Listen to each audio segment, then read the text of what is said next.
Have you ever met someone who seemed almost too perfect?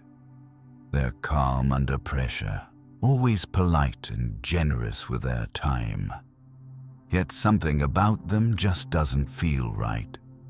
You couldn't explain it, but their presence left you strangely unsettled. What if I told you the real danger isn't found in loud tempers or open aggression, but in something far more quiet? The warning of Carl Jung. Carl Jung, one of the deepest thinkers of the modern era, warned us about a kind of person who hides in plain sight, often admired, sometimes even praised. But beneath that carefully managed exterior lies a truth most people would rather not face. We're not talking about liars, manipulators, or narcissists in the obvious sense. The person Jung warned us about the most is one we rarely suspect because they don't act like a threat. They are calm, measured, thoughtful. We'll dive into Jung's profound insight about human nature and uncover the hidden trait that marks the truly dangerous among us. By the end, you may start to see others and maybe even yourself in a completely new light. The persona and the shadow. Jung believed that each of us wears a kind of psychological mask.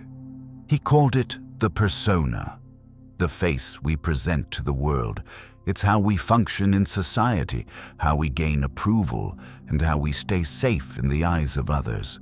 But behind that mask lies something far more complex, a deeper layer Jung called the unconscious, and within it lives the shadow. The shadow is not evil, it's not monstrous, it's simply honest. It contains everything we've pushed away in order to fit in. Our raw emotions, forbidden desires, our pain, and our hunger for control, for love, for truth. The cost of denial. As children, we learn what parts of us are acceptable and what parts are not. We're praised for being obedient, polite, and humble. We're quietly punished for being angry, bold, curious, or different. So, we begin hiding those parts. But here's the twist. What we hide doesn't vanish. It waits. Buried in the shadow are not just our so-called flaws, but also our power, our instincts, our strength, and our voice. When we ignore these pieces of ourselves, they don't sit still, they twist, they gather force. They show up in strange ways through anxiety, dreams, and self-sabotage.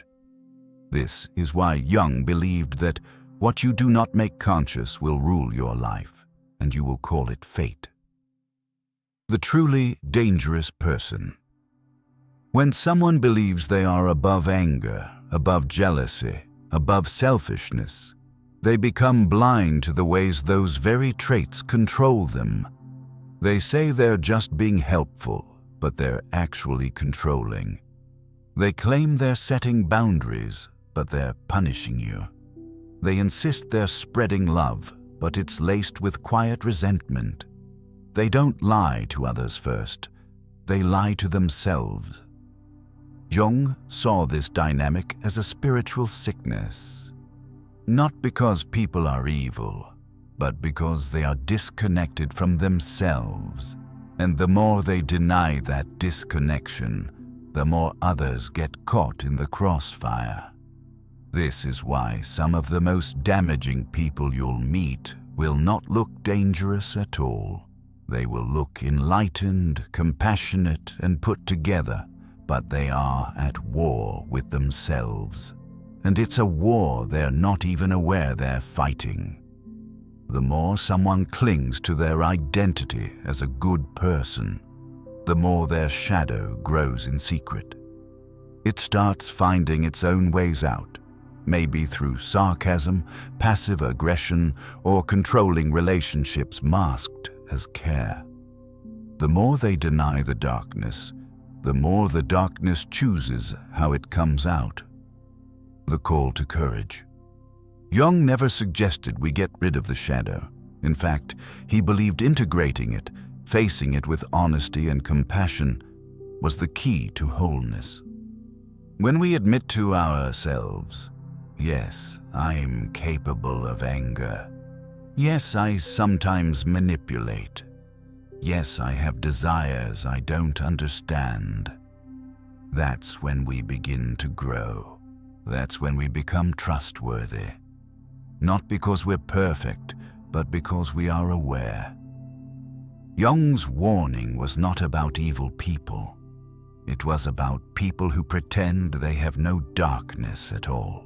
Because when you refuse to look within, you project outward. You blame your boss, your partner, society, but you never stop to ask, what am I not seeing in myself? And this is the most dangerous person of all, the one who refuses to self-reflect, the one who insists they are always right, the one who wears their kindness like armor but secretly resents the world for not applauding them enough. They become a mystery even to themselves, and mystery, when wrapped in denial, becomes chaos. Reclaiming your power. The shadow is not here to destroy you. It's here to awaken you. It's the part of you that holds your fire, your voice, your truth. When you dare to look at it, not with judgment, but with honesty, you begin to reclaim your power. So Jung's message was not one of fear. It was a call to courage. The courage to turn inward to say, I am not only light, I am also shadow, and both are mine to carry. That is the beginning of wisdom. That is the beginning of real integrity. Remember, the most dangerous person is not the one who feels their darkness. It's the one who pretends they have none. Look closely, not just at others, but at yourself. Because the deeper we look into others, the more we're invited into the depth of our own soul.